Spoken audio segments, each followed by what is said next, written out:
Medical insurance ഒരു സ്കാമാണ്. എല്ലാവർക്കും ഉള്ളൊരു സംശയമാണ് അല്ലേ? എന്നാൽ ഞാൻ പറയുന്നു അതൊരു സ്കാം അല്ല. ഹെൽത്ത് ഇൻഷുറൻസിനെ കുറിച്ച് ഈ ചുരുങ്ങിയ സമയം കൊണ്ട് ഞാൻ കുറച്ച് കാര്യങ്ങളൊക്കെ പറഞ്ഞു തരാം. പറയുന്നതിന് മുന്നേ ഹെൽത്ത് റിലേറ്റഡ് ആയിട്ടുള്ള കണ്ടന്റ്സിനോടൊക്കെ താല്പര്യമുള്ളവരാണെന്നുണ്ടെങ്കിൽ ഈ വീഡിയോയ്ക്ക് ഒന്ന് ലൈക്ക് അടിക്കുക, കൂട്ടത്തിൽ പേജ് ഒന്ന് ഫോളോ കൂടി ചെയ്യുക. അഥവാ ഇനി യൂട്യൂബിലാണ് കാണുന്നുണ്ടെങ്കിൽ ചാനൽ ഒന്ന് സബ്സ്ക്രൈബ് കൂടി ചെയ്യുക. അപ്പോൾ വീഡിയോയിലോട്ട് പോവാം. ഹെൽത്ത് ഇൻഷുറൻസ് സ്കാം ആണെന്ന് കരുതുന്നവരോട് ആദ്യത്തെ ചോദ്യം ഞാനൊന്ന് ചോദിക്കാം. നിങ്ങളിപ്പോൾ ഒരു സ്കൂട്ടർ അല്ലെങ്കിൽ കാർ ഒക്കെ വാങ്ങുമ്പോൾ വർഷം ആയിരങ്ങളും പതിനായിരവും കൊടുത്തിട്ട് ഇൻഷുർ ചെയ്യുന്നതിന്റെ റീസൺ എന്താണ്? ചിലവരൊക്കെ പറയും MVDനെ പേടിച്ചിട്ടാണെന്നൊക്കെ പറയാം, പെറ്റി കിട്ടുമെന്നുള്ള പേടി. പക്ഷേ ഡെത്തിന്റെ കാര്യത്തിലും ഇതേ സംഭവങ്ങൾ തന്നെയാണ് നടക്കുന്നത്. പക്ഷെ പെറ്റി അടിക്കുന്നത് MVDക്ക് പകരം നമ്മുടെ അസുഖങ്ങളാണെന്നേ ഉള്ളൂ. ഈ അസുഖങ്ങൾ അടിക്കുന്ന പെറ്റിക്ക് നമ്മുടെ ലൈഫ് സേവിങ്ങിനെ വരെ എന്താ പറയുക തകർക്കാൻ പറ്റുന്ന അത്രയുള്ള കെൽപ്പുണ്ടാവും എന്നുള്ളത് മാത്രം. ആ ഒരു സിറ്റുവേഷനിൽ നമുക്ക് ലൈഫ് സേവറായിട്ട് വരുന്ന ഒരു സംഭവമാണ് ഈ ഹെൽത്ത് ഇൻഷുറൻസ് എന്ന് പറയുന്നത്.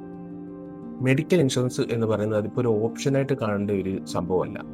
വിദേശ രാജ്യങ്ങളിലൊക്കെ ഹെൽത്ത് ഇൻഷുറൻസ് എന്ന് പറയുന്ന ഒരു നിർബന്ധമായിട്ടും എടുക്കേണ്ട ഒരു കാര്യമായിട്ട് മാറ്റിയിട്ടുണ്ട് അവർ. ഇന്ത്യയിൽ അത് ബെഞ്ചിന്റെ പുറത്തുണ്ട് എന്നുള്ളതല്ലാതെ അത് ഇതേവരെ ഒരു നടപടിയായിട്ടൊന്നും ഇതേവരെ സ്വീകരിച്ചിട്ടില്ലെന്ന് മാത്രം. എന്തുകൊണ്ടാണ് നിങ്ങൾ ഹെൽത്ത് ഇൻഷുറൻസ് എടുക്കേണ്ട ആവശ്യമുണ്ട് എന്ന് പറയുന്നതിന്റെ റീസൺ ഞാനിപ്പോൾ പറഞ്ഞു തരാം.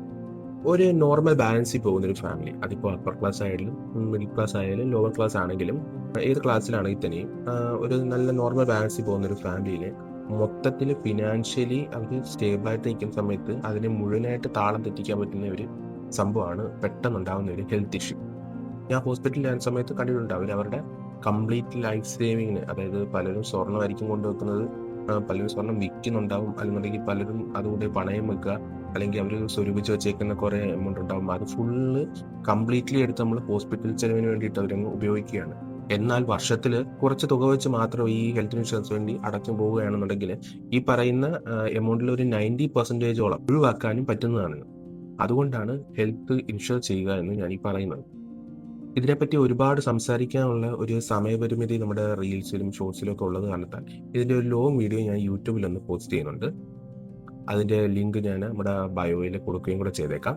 അതിൽ ഞാൻ എന്തൊക്കെയാണ് ഹെൽത്ത് ഇൻഷുറൻസ് എടുക്കേണ്ട സമയത്ത് അറിഞ്ഞിരിക്കേണ്ട കാര്യങ്ങൾ, എന്താണ് വെയിറ്റിംഗ് പീരീഡ്, അതിനെപ്പറ്റിയൊക്കെ ഞാനൊന്ന് വിശദമായിട്ട് അതിനകത്ത് പറയുന്നുണ്ടാവും. സോ അതൊന്ന് കയറി കാണുക. അപ്പോൾ അടുത്ത വീഡിയോ കാണുന്നിടം വരെ